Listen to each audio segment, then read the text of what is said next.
Gracias, Aurelio. Miren, la República Dominicana en América Latina es quizá de los 5 países, de los pocos países que ha mantenido como por 2 o 3 décadas un crecimiento económico sostenido, un crecimiento económico fuerte, un crecimiento económico sustentable.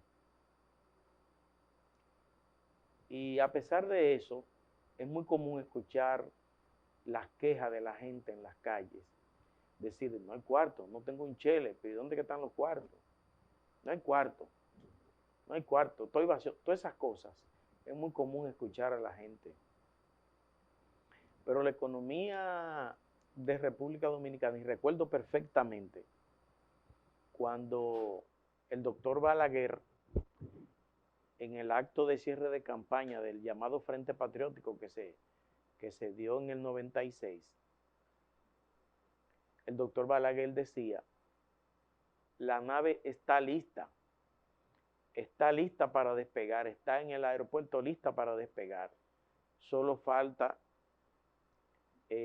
iniciar para enrumbar el país por el desarrollo. Y efectivamente ha sido así. La República Dominicana tiene décadas como una economía fuerte, como una economía resiliente, que ha soportado los peores embates, incluyendo el desplome de varios de los bancos del sistema en el 2003, incluyendo la crisis económica financiera que se desató en Estados Unidos con el lío de las inmobiliarias en el 2008. Después la crisis del petróleo, la crisis mundial del petróleo, que el petróleo llegó a $150 el barril, como en el 2006, 2007, por ahí, 2008, por ahí, en esa franja por ahí. Un barril de petróleo se colocó a $150 y el gobierno tuvo que salir a subsidiar el trigo, los combustibles, varios de los principales rubros de consumo nacional para evitar un quiebre masivo de la economía. O sea, la economía dominicana ha estado expuesta realmente a muchos embates negativos, sin embargo, ha soportado y la economía dominicana se mantiene lúcida, fuerte. Y yo pienso que ha sido una labor constante, fuerte, una labor sistemática en el tiempo. Hoy, dice el gobernador del Banco Central que los inversionistas muestran un alto interés en la República Dominicana. Dice que atrae interés de corporaciones e inversionistas internacionales que observan la capacidad de resiliencia, certidumbre, desempeño de la economía y las posibilidades de rendimiento para sus inversiones. Yo pienso que sí, que la economía dominicana ha tenido su revés, pero ha retornado a la marcha del progreso. Pero la economía dominicana, en Perú, por ejemplo, después de las grandes reformas que hizo Fujimori cuando fue presidente, que encarriló ese país por el sendero del progreso y del desarrollo. Y después lo siguió a Alejandro Toledo, Costa Rica, que ha sido un ejemplo, Panamá, que ha sido un ejemplo, Chile, que ha sido el principal ejemplo de todos, Uruguay, Paraguay. Todos estos países han mantenido una buena trayectoria económica. Y yo pienso que los gobiernos, que la clase política dominicana, los gobiernos, y lo que hacemos un ejercicio de comunicación, un ejercicio de prensa en este país, debemos mantenernos siempre vigilantes, debemos de estar siempre atentos a que en el plano económico por lo menos las cosas se hagan correctamente. Miren, por ejemplo, el caso de Perú, que lo mencioné hace un poco. Hubo un año en que se dijo, las 3P son las que están liderando el desarrollo, Perú, Paraguay y Panamá. Pero Chile era el modelo. A Chile incluso le decían el tigre de América Latina por aquello de los tigres del Asia. Y Chile de unos años para acá ha venido de errores en errores, de errores en errores. Y Chile hoy no es la economía modelo de hace algunos años. Pero en el caso de Perú, que después de esas grandes reformas a las que yo me refería, que impulsó Fujimori, que después siguió Alejandro Toledo, por un desfase político, como es permitir que los congresos puedan destituir simple y llanamente a los presidentes. Miren cómo Perú se ha descarrilado y Perú ha entrado en una crisis sistémica, en una crisis recurrente que se va y viene y vuelve y vuelve. Y eso, lógicamente, lastima a la economía. Pero debemos de evitar casos, por ejemplo, como el de Venezuela, el país en términos per cápita más rico de América Latina, que tiene todos los tipos de recursos naturales. Y Venezuela fue quebrado por acciones políticas irresponsables. Y tenemos el caso, por ejemplo, de Cuba, que siendo un país más grande que este país le lleva a la milla a Cuba en todo, porque han mantenido un sistema político infuncional. El propio Fidel Castro alguna vez dijo que eso no funcionó ni para nosotros. Pero ellos insisten en empobrecer a la población cubana, en llevar a la población cubana a un estado de pobreza generalizada.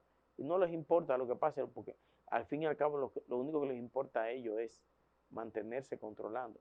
Entonces, todas esas cosas, los dominicanos tenemos, y miren que aquí los dominicanos somos muy proclives al populismo. Aquí la gente es muy proclive, y aquí la gente ama y adora los peores gobernantes de América Latina, los peores que han desfarcado y que han quebrado a sus países, son los que más en este país adoran y veneran y admiran. Pero el dominicano, como diría alguien, tiene un cerebro para la política y otro para el estómago. Y aquí los dominicanos siempre han sabido elegir a sus gobernantes. Han votado el gobernante preciso para el momento adecuado. Pero yo creo que los dominicanos debemos seguirnos dando una oportunidad en el plano económico. La economía dominicana es fuerte, tiene que seguir siendo fuerte. Aquí la economía ha sido un ejemplo de crecimiento para toda la región, pero ha sido el peor ejemplo para el reparto. La economía dominicana genera crecimiento, genera muchos beneficios, pero ¿y los pobres? Aquí no hay el verdadero respaldo, el verdadero apoyo a los segmentos de clase media baja y los pobres. Deberían de tener mejor suerte. Y digo esto porque estamos en medio de un debate del salario, el salario mínimo. Aquí no se puede estar hablando de salario mínimo. Aquí hay que hablar de un salario que responda a las necesidades de la sociedad dominicana. Y lo digo porque los gobiernos acostumbran a hacer demagogia con eso de los aumentos salariales. Y el gobierno dice, no podemos estar pensando en un salario nada más. No. El gobierno debería de liderar. El gobierno debería de liderar el debate en torno a un aumento general real, pero no solo en el sector privado, en el sector público y en el sector privado. Un salario real. Ustedes saben lo que aquí, señor, aquí desde el 2005, aquí no se le hace un aumento general, aquí no se hace un aumento real de salario a los trabajadores. Desde el 2005, que el Congreso aprobó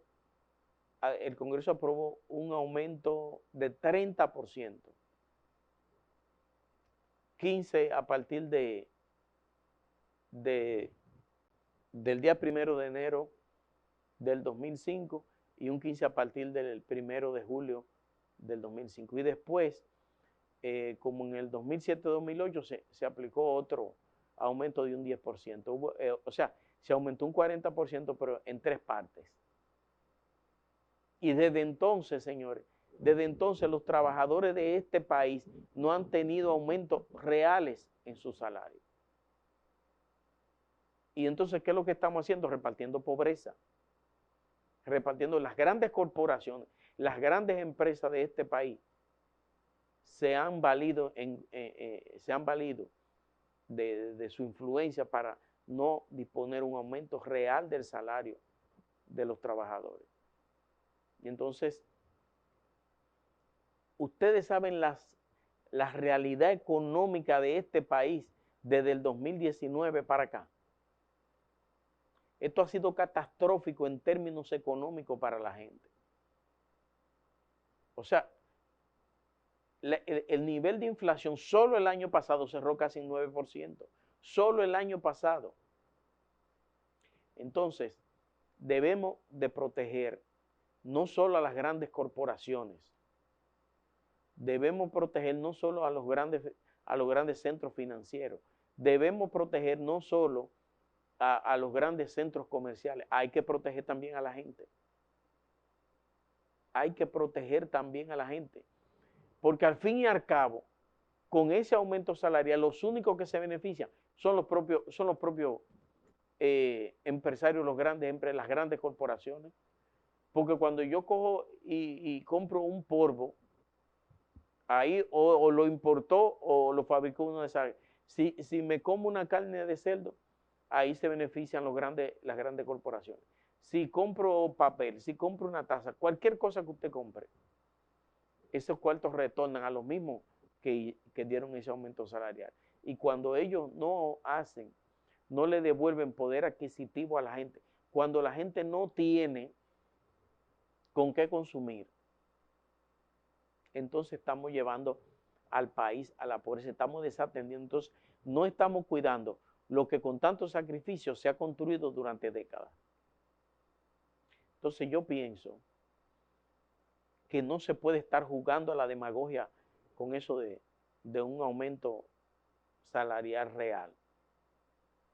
Lo que hay es que hacer, poner a economistas que estén comprometidos con esta sociedad, a que hagan un estudio de cómo, a lo mejor lo hay, a lo mejor el Banco Central, aunque yo soy de los que cree que ya Valdés Albizu lo dejó la guagua, que ya hay que ir buscando, pensando en otra gente. Yo creo que ya Valdés Albizu lo dejó la guagua. Pero a lo mejor el Banco Central tiene un estudio en ese sentido. Y que se disponga un equipo a hacer un trabajo, un estudio de cómo en los últimos años el dominicano ha perdido el poder adquisitivo. El nivel de inflación en los últimos 3 años, si el año pasado fue del 9, multiplique eso por 3 y entonces eso le va a dar a usted el nivel de inflación en los últimos años. Pero hay que devolverle el poder adquisitivo al trabajador. Por lo tanto, ese aumento salarial del que se está hablando tiene que ser representativo en función de cómo los trabajadores de este país han perdido la capacidad de consumo en los últimos años. Porque eso de la inflación, eso no ha sido un juego. La gente dice, pero no hay cuarto, pero también los precios de los principales bienes y servicios en este país están todos subiendo y caros. Y entonces eso obliga a que se piensen en hacerle un aumento salarial real a los trabajadores de este país. Este ha sido mi comentario por hoy.